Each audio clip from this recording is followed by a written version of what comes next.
A sudden shift in a long quiet investigation has raised new questions about a timeline once considered settled. For months, a key figure had faded entirely from public discussion, until now. With investigators confirming a renewed review of earlier evidence, attention is returning to details that were once overshadowed by the urgency of the initial response.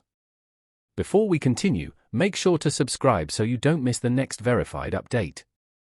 Authorities have reopened a narrow portion of the case file involving the digital movements of Lance Twiggs, the former roommate of the primary individual taken into custody early in the investigation. Officials emphasize that this review does not indicate suspicion, wrongdoing, or any form of allegation. They describe the process as a standard re-examination prompted by minor inconsistencies that surfaced during a routine procedural audit. In high-impact cases, investigators often revisit earlier findings to ensure that every detail withstands scrutiny, especially as analytical tools improve over time. Twiggs first entered the investigation when he voluntarily provided messages, device access, and information about the hours leading up to the incident at Utah Valley University. His cooperation helped investigators understand when his roommate left their shared residence and offered context about the general communication patterns that preceded the event. In the fast-paced early hours of an unfolding crisis, such information can be essential to building a preliminary timeline. It is common in cases like this for those living closest to key individuals to play an important role in establishing initial facts. After that early cooperation, Twiggs stepped away from the public eye. His decision to withdraw from interviews and reduce his online activity contributed to lingering curiosity. But officials never suggested that his silence indicated avoidance or misconduct. Many people connected to large, emotionally charged investigations choose privacy simply to avoid public misinterpretation or pressure. The weight of being adjacent to a national tragedy, especially as a cooperating individual, can be overwhelming, and withdrawing from public engagement is not unusual. Months later, when analysts revisited digital data as part of a broad procedural check, they observed small irregularities. These included a tower ping that appeared unexpectedly early, a timestamp that did not perfectly align with another system's clock, and a possible automatic attempt by a device to connect to a network near the university. Investigators stress that these details do not point to conclusions. Minor inconsistencies frequently occur in digital evidence due to imperfect synchronization between networks, background processes, and device behavior that may not reflect precise physical location. Several unverified witness recollections also emerged during this broader review. A few individuals reported seeing someone who reminded them of Twiggs near the campus on the day of the incident. Witness statements collected long after an event are often challenged by memory limitations, stress, and the difficulty of distinguishing faces in a crowd. Investigators have not confirmed these statements and do not treat them as evidence without supporting data. Still, because they existed, they became part of the re-examination process, compared not for conclusions, but for completeness. A rideshare log from the Orem area, which may or may not be connected to Twiggs, also prompted comparison. Rideshare records frequently show generalized regions rather than precise destinations. Without definitive identity confirmation, such entries serve only as peripheral data points. Investigators note that the overlap of small uncertainties, not the significance of any single item, is what prompted the review. To understand why these small questions matter, it helps to look at how modern forensic investigations operate. Today, timelines are often reconstructed through a combination of digital fragments, phone activity, app logs, tower connections, metadata, and background processes that quietly record attempts to connect with networks. None of these systems were designed to serve as perfect location tools, which means that discrepancies, sometimes only a few seconds or minutes apart, can emerge naturally. When discrepancies surface in cases that attract national attention, they rarely indicate that investigators are suddenly pursuing a new theory. More often, they serve as reminders of the importance of precision. High-profile cases are scrutinized from every angle, by legal teams, families, news outlets, and the general public, so investigators must ensure that every detail, no matter how small, is verified before being integrated into the official record. This process is not driven by speculation, but by the professional standard that accuracy matters. Rechecking information, confirming timestamps, and revisiting previous steps helps guarantee that the timeline being constructed is the strongest and most reliable interpretation available. In complex investigations, the first version of events is rarely the final one. Technology evolves throughout the case, new analytical tools emerge, and additional data may become available only after certain processes are completed. Investigators understand that if the timeline contains any gaps, inconsistencies, or vague segments, those areas must be examined, not because they indicate wrongdoing, but because any responsible investigation demands it. This careful approach prevents early assumptions from becoming widely accepted truths without proper verification. When investigations unfold in real time, small details can be misunderstood, misinterpreted, or prematurely shared. Revisiting them ensures that the official narrative does not rely on untested elements. It is the difference between a rushed story and a verified one, between speculation and fact.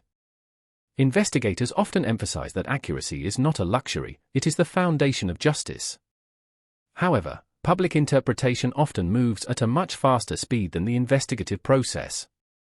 In an age of constant updates, online commentary, and instant reactions, even the smallest procedural development can be amplified far beyond its actual significance. When people hear that evidence connected to a specific individual is being reviewed again, they may assume that the focus of the investigation is shifting, even when officials clearly state otherwise. A routine review may be misread as a breakthrough or a red flag simply because the audience is eager for answers. This dynamic can create emotional strain for people who are indirectly involved. Cooperating witnesses, individuals who have willingly provided information, statements, or digital material, may suddenly find themselves the subject of renewed attention. Even if officials maintain that these individuals are not considered suspects, the public may fill in their own assumptions, often without access to the full picture. For those trying to help the investigation, this can be deeply unsettling. Having one's privacy debated or intentions questioned can feel like a personal burden added on top of an already sensitive situation. Inside the affected communities, the emotional impact can be even more pronounced. Students who attended the event involved in the case may find themselves revisiting the moment in their minds each time a new procedural update appears online or in the news. Families who were directly or indirectly affected may experience a renewed sense of anxiety. Even residents who only followed the initial reports may feel the emotional weight return, remembering how quickly information spread across the region when the incident first occurred. Every update, no matter how routine, has the potential to reopen old uncertainties. This is one of the challenges of long investigations. While investigators are simply doing their jobs with careful, methodical steps, the public experiences each development as a reminder that resolution is still far away. For many, this uncertainty reinforces the emotional toll that comes with waiting for answers. Families connected to the case continue to navigate these developments with caution. For them, each new detail, report, or clarification can stir memories they have tried to process and move forward from. Even when an update only confirms what was already known, it can bring back earlier questions, concerns, or fears. Investigations are rarely linear. They often involve repeated steps, additional verifications, and cross-checking old information with new technologies. For families seeking closure or understanding, this rhythm can feel like emotional whiplash. One moment they may feel a sense of reassurance that progress is being made, and the next moment they may feel as though the process has restarted. There is often a difficult balance between wanting transparency and wanting peace. Families want clarity, but gaining clarity sometimes requires reliving moments they would rather leave behind. They want answers, but answers take time, and the path to resolution is often filled with pauses, reviews, and waiting. These emotional realities are rarely seen by the public, but they are a significant part of what families face throughout the process. Looking ahead, several structured steps remain on the legal and forensic calendar. Hearings will give prosecutors and investigators an opportunity to update the court on their progress, including the status of ongoing digital analyses. These hearings are procedural, designed to ensure that all parties remain informed and that the investigation continues to follow its required timeline. They also allow the court to confirm that new technology, updated data, and refined methodologies are being applied where appropriate. Meanwhile, forensic teams continue their work behind the scenes. Their role often goes unnoticed, but it is pivotal. Teams are examining tower records, app activity logs, location data, and network metadata. They are comparing these details with previous findings, assessing whether the irregularities noted earlier represent meaningful variations or simply normal technical limitations. In many cases, minor irregularities are common, especially when multiple devices, networks, or geographic areas are involved. Digital forensics is a field that demands extreme precision. Cell towers may hand off signals unpredictably. Apps may log data differently depending on updates or phone models. Network logs may include brief gaps or duplicated entries that reflect nothing more than standard technical behavior. Forensic specialists must differentiate between normal noise and significant anomalies, a painstaking process that can take weeks or even months. This work, although largely invisible to the public, forms the backbone of any accurate timeline. Without it, the broader investigation would lack the necessary structure to support reliable conclusions. Throughout this process, officials have repeatedly emphasized that Twiggs remains a cooperating individual. He has not been accused of wrongdoing. No evidence has suggested his involvement. His cooperation has remained steady, and the renewed attention surrounding him stems solely from standard investigative practice. When an investigation spans months and involves extensive digital records, it is expected that certain data points will be rechecked. This does not reflect suspicion, it reflects diligence. Officials have taken care to clarify this distinction, because misunderstandings can spread quickly in high-profile cases. The goal is to prevent speculation from overshadowing the facts. Cooperation is part of many investigations. Individuals who provide information are often asked to clarify details more than once. This is normal. It is not an indication of blame, but a recognition that complex cases evolve and require ongoing dialogue. As the investigation continues, one principle remains constant: the pursuit of clarity. Accuracy is not only essential for legal purposes, it is a fundamental part of helping communities and families heal. Facts matter because they shape how people understand the event, how they assign meaning to it, and how they move forward. Each verified detail, no matter how small, contributes to a clearer picture of what happened.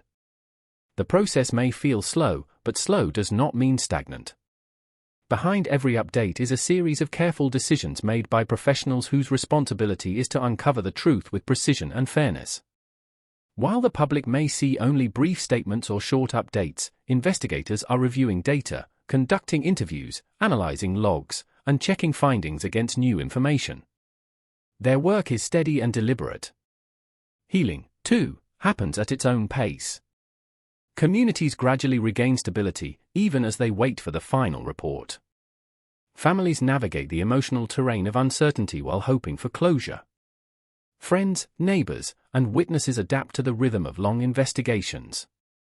Through all of this, clarity remains the goal. Clarity is what turns confusion into understanding, what replaces rumor with fact, and what allows people to eventually move forward. In the end, the process is defined not by its speed but by its accuracy. The more carefully the timeline is constructed, the more confidently the public can trust its findings. Investigators know this, and it is why each step, each review, each confirmation, each clarification matters.